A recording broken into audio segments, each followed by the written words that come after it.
campers like to have a little pad to sit on and kneel on when I'm winter camping. You're going to need a shovel to build the igloo, and when you go winter camping you always want a shovel. A lot of uses for a shovel. What's nice about this one is it's very solid. It comes apart using spring clips, and because it comes apart you can shorten the thing. You can shorten it like this to this length. You can also just take it apart and use sections of it. Next is the ice box.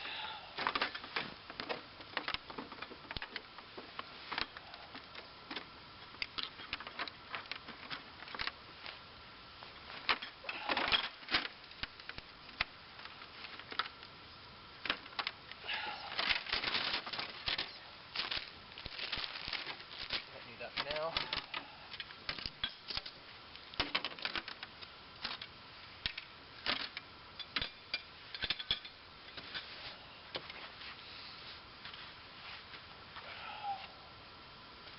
There it is.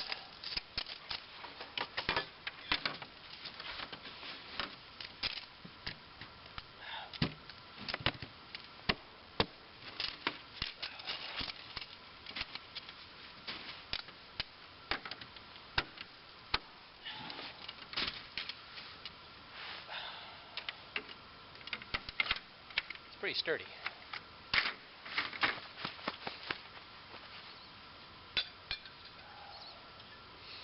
This is the slip form in which we will pack snow. We'll shovel snow into that and I'll pack it, and that'll make the blocks.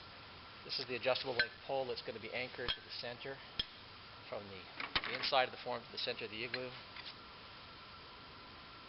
The poles, there's various poles that come with it. They can all fit in the ice box for travel, but I only bring along the poles that I need. Today I'm building a 7-foot igloo that is 17 feet wide at the interior. The circle here is obviously bigger than 7 feet, and that's because you have to account for the thickness of the walls, and you want to build a little ledge around the outside of the igloo so that you have something to stand on as you're shoveling snow into the form from outside.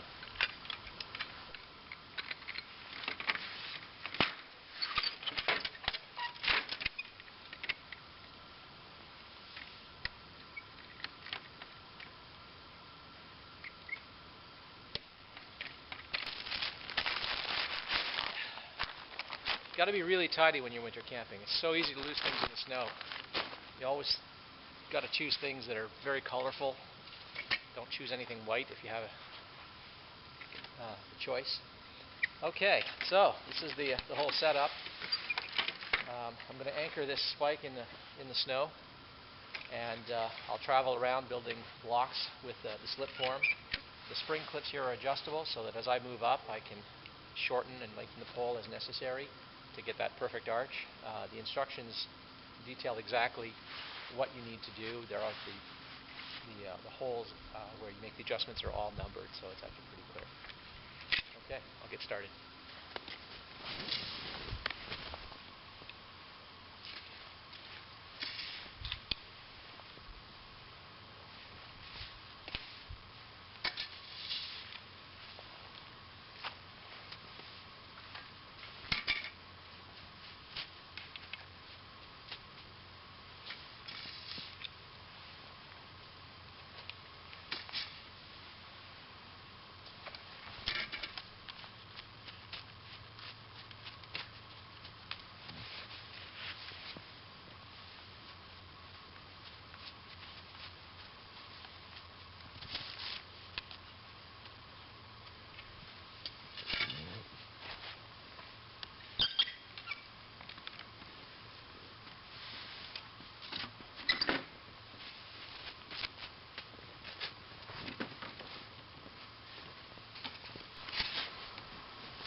Well, as you can see, the sun is out, and it's about noon now.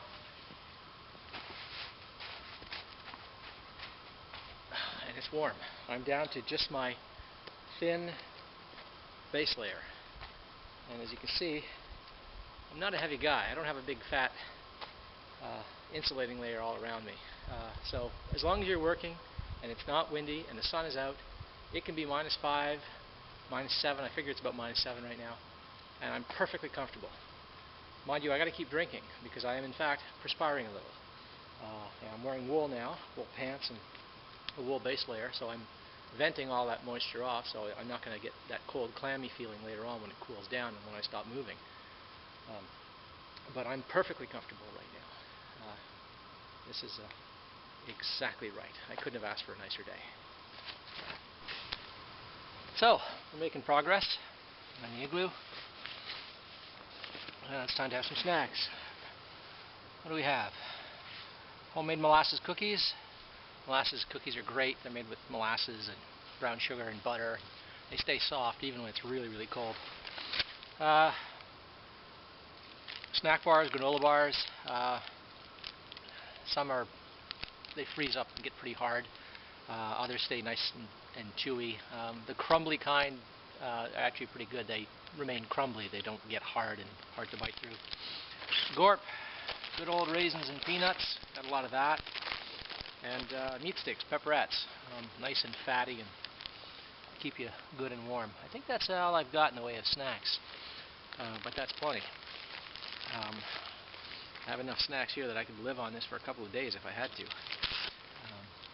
But this is my entire food bag for 2 days. The trick is dehydrating stuff, as you'll see. Well, the igloo is now tall enough that I can't just hop over the wall to move the form along. So I have to take snow from outside, throw it inside, and go inside and fill the form. But I can't get in now because I can't get over the wall. So now I'm going to cut a door here. So that's what I'm going to do. I'm going to just cut in right here. I'm going to cut in low, so I'm going to come up into the igloo.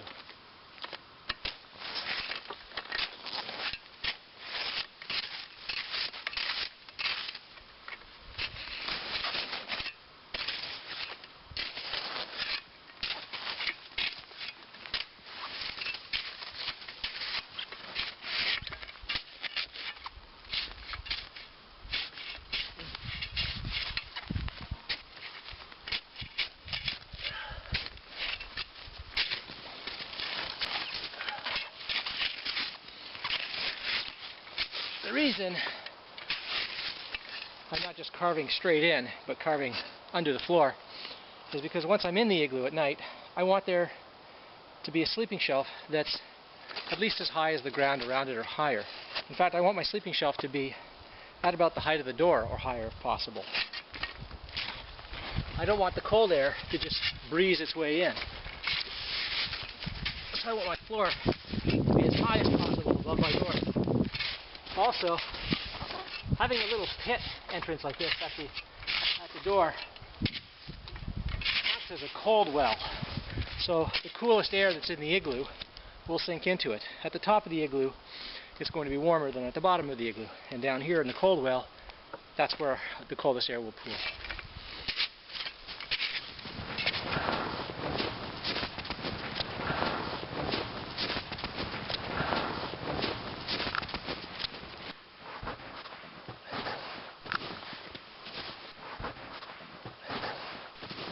The water that you bring with you that you didn't drink, you're going to want to preserve for cooking. And everyone thinks you can just melt snow. Well, you can melt snow, but melting snow is harder than people think. If you try to melt snow on your cook stove or over a fire, you'll discover that you need a huge amount of snow to get very little water. And the water that you get tastes really bad because there's all that air in there and it got burnt in the pot, and you'll scorch your pot. So it's really not a good practice. So if you are going to melt snow, which is what I'm going to be doing, what you're going to want to do is add water to your pot, get it hot, get it boiling, and then add snow to that, and then that'll lower the temperature and then get that up to a boil, and just keep adding snow and melt snow that way. You don't want your water to freeze when you're out and about during the day. So take your Nalgene bottles of water and use Mother Nature's cheapest bottle insulator. Just put them in the snow, upside down, like that. You can even cover them up. The snow will insulate them and prevent them from freezing. The reason you put them upside down is that water freezes from the top down, and you want to be able to open it, turn upside down, and open the lid. If you put them in this way and the ice freezes from the top down, you'll open the lid and you won't be able to get at your water because there's going to be a thick layer of ice up there. So put them in the snow upside down and bury them if you want. That's fine. And you're good.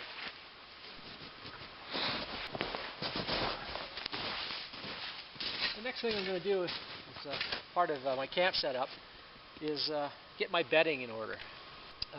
What I'm going to use as a ground cloth is just my tarp. I didn't bring a backpack. You really need a backpack. If I had a big duffel bag with a zipper on top, I would have used that, but I don't have one of those. But what I've got is one of these tarps that has a reflective side and a plastic coating side, and that's going to be my ground cloth. I'm going to put it plastic side down in the floor of my igloo, and the reflective side up. That'll reflect heat back at me, and that will be my ground cloth. Then I'm going to put this down on top of it. This is just a closed cell foam mattress, just the cheapo kind you get anywhere, like a Canadian Tire. Then I'm going to take my Thermarest mattress, and I'm going to let that self-inflate on top of that. And finally, I'm going to put my sleeping bag on top of that. So there's going to be 3 layers between me and the snow. This plastic reflective layer, the closed cell foam, and my Thermarest. And I want to get all of that in there now because I want my Thermarest mattress to self-inflate. I don't want to blow into it in winter because if you blow moisture into it, it's likely to freeze. And I want to put my sleeping bag, my down sleeping bag, it's here in a compression sack. I want this to fluff up. I'm not just going to fluff it up, I'm actually going to let it sit there and let it decompress and then fluff it up just before I go to bed. Otherwise, there won't be any loft left and I'm going to be cold. Okay, and then I'll just keep unpacking.